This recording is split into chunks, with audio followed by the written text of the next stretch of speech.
Hey everyone, welcome back to my garden. Hope everyone is doing well. So today just want to share with you guys how I keep my lawn having a good shape in the growing season. So let's get started.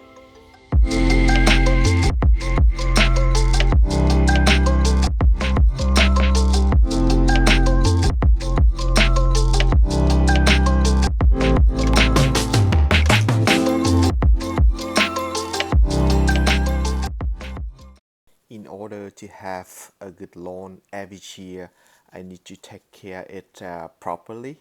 So the first thing first, when the lawn breaks their dormancy in the spring, is to give it a good dose of fertilizer to wake the grass up, which I already done in the early spring. So the next step is I always level my lawn up by giving the lawn a good layer of top dressing soil. This mix is 75% of sand and 25% of organic matter. So here's come today.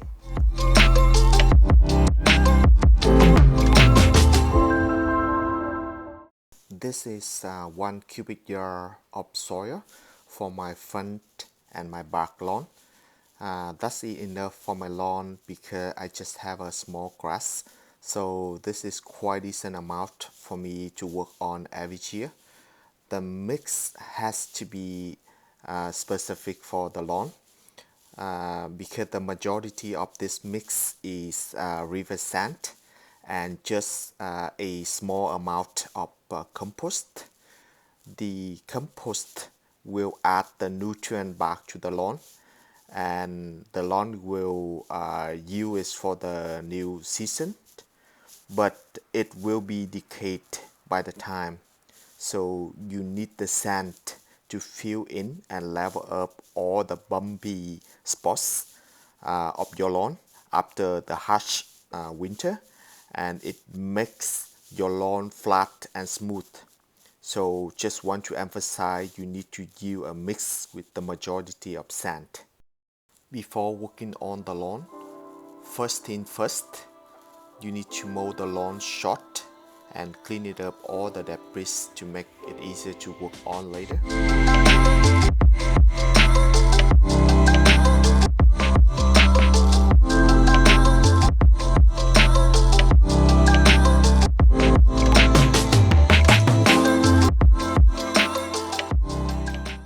So here's all the tools which I use to level up my lawn.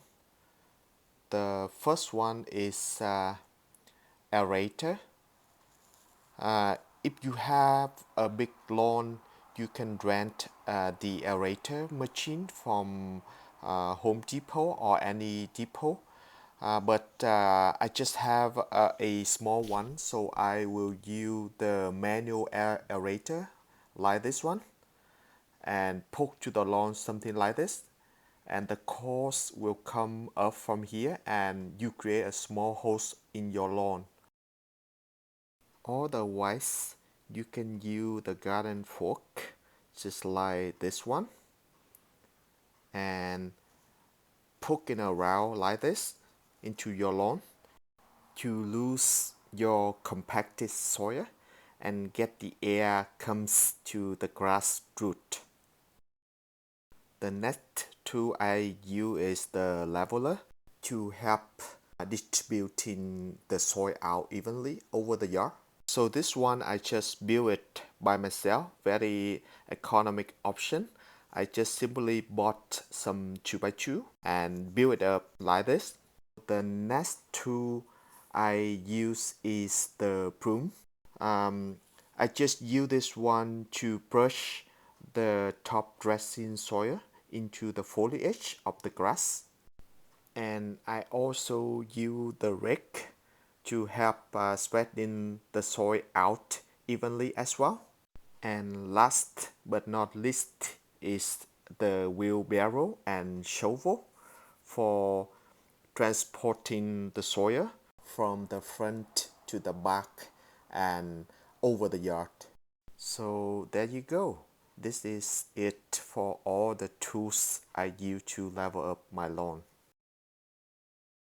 As for aerating step, I gonna skip this one for now because I already did it last fall, and no need to do it over again. My soil is still soft and not really compacted. So let's go for the next step. Now let's transport and distribute the soil over the lawn.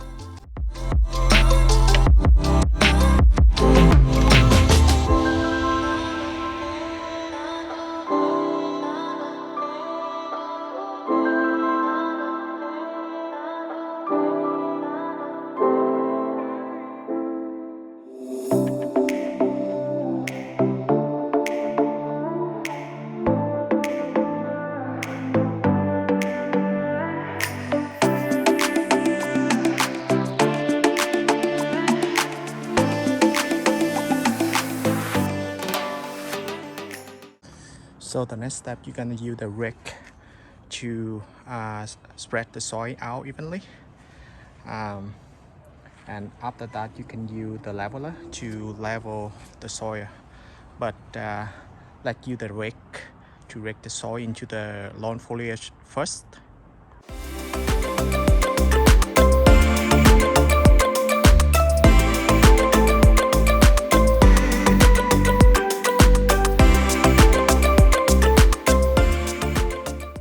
This is a new day already, so today I will level up the lawn with the leveler. Let's do it.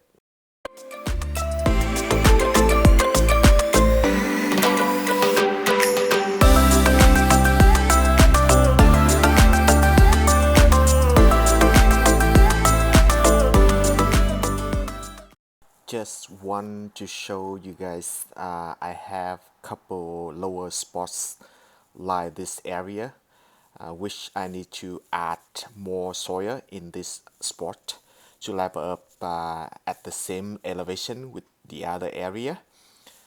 So the top dressing soil in this area will be thicker than the other area. This lower spot was gathering a lot of water when it rains, and especially in the winter.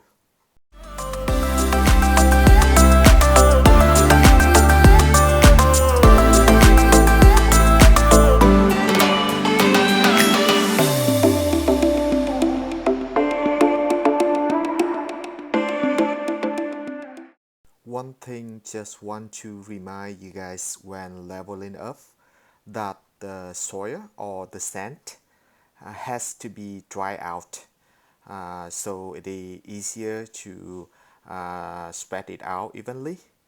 If it is wet, it is tough to work with. So please keep that in mind, and making sure when you work with the soil have to be dry and the weather has to be sunny in couple days before your working day. And the other thing is very important too when you level up, that you need your rake and your broom to fill the soil into the spot, but the grass foliage have to be exposed to the sunlight to grow in the bark, the foliage. If you just cover up the grass leaf with a, a thick layer of the soil, it will block the sunlight, and it is high chance that the grass in that area will be die off. So for the next step, I will be using the rake and the broom to distribute the soil into the grass foliage evenly. So let's do it now.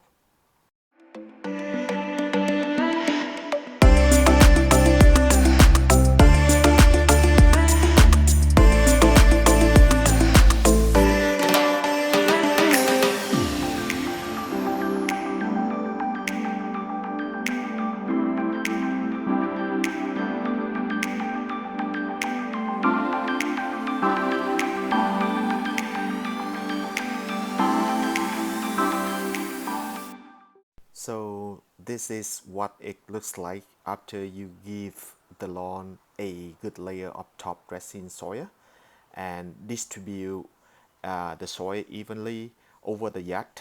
It is pretty much smooth and flat now for the next step.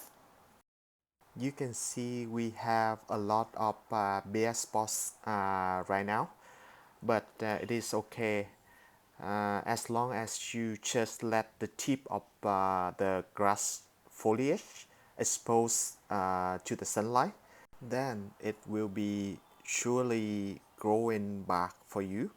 So for the next step, I will give the lawn a light wet watering to settle down the new soil, and after that we can overseed it.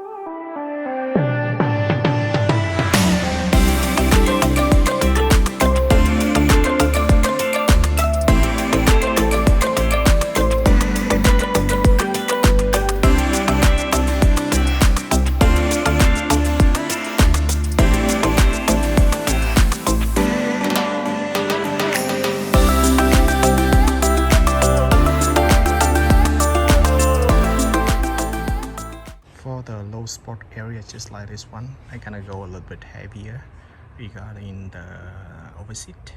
So I just want to make sure it's gonna fill it up with the new grass in a couple weeks.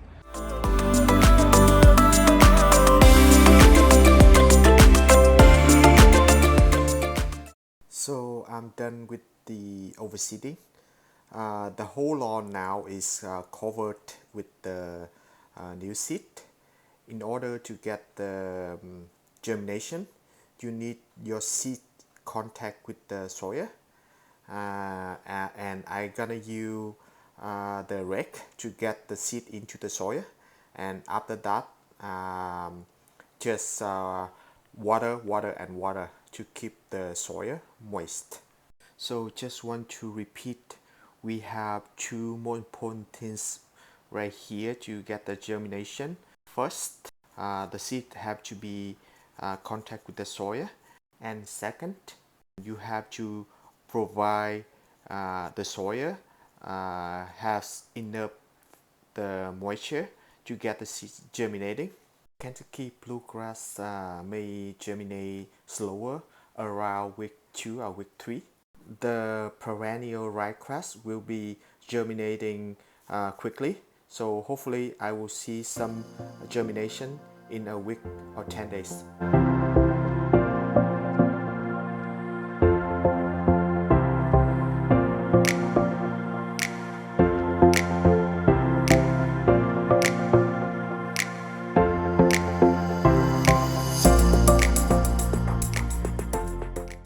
New days is here, so last night I have to stop to do a couple last steps because I ran out of daylight.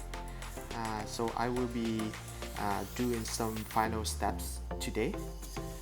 First, I will be using a roller to roll over the lawn to make sure the new seed gonna be contacting very well with the top dressing soil. In my case, I don't have the roller, so I gonna be using my reel mower to run over my lawn, and you can do the same thing if you don't have a roller handy. By doing this extra step, your seed is going to get higher chance to germinate evenly, so it will save your time and your money as well, especially if you just let your seed to expose to the outside. The bird will come and eat it as well.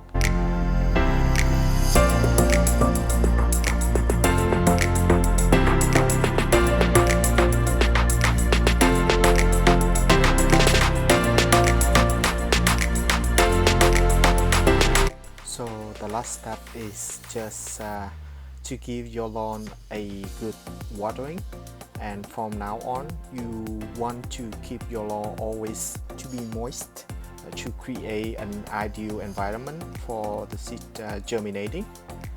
So you will be watering 5 to 6 times per day, and each time just runs about 10 to 15 minutes. We'll keep watering until you see the germination, and after that, when you see a lot of new baby grass, you can reduce the frequency of watering gradually, maybe 2 to 3 times per day, and each time will be longer, aka deeper watering. And finally, you will come back with the regular watering after the first mowing. So there is a question which a lot of people are asking, is whether we need to fertilize when we overseed your lawn. Actually, it depends on each person point of view, but as my humble opinion, I will not put any fertilizer at this time because a couple reasons as below. First, the new seed doesn't need the fertilizer for its germinating. Second is I don't want the existing grass to be overgrown because of fertilizer, so it will be blocking the sunlight of the new grass seed and will be choking new young seedling as well. Let's wait until you have a good germination and dense amount of a new baby grass. From that time, you can throw down the fertilizer as manufacturer recommendation for the new grass. For myself, I will fertilize after my first mow with a very light dose. So there you go. Those are all my steps of how I level up my lawn to make my grass to be nice, lush and green in the growing season. So that is for this video. If you like, please give me a thumb up. If you haven't subscribed, please consider to do so. Thank you so much for your watching, and I'll see you in the next one. Bye for now.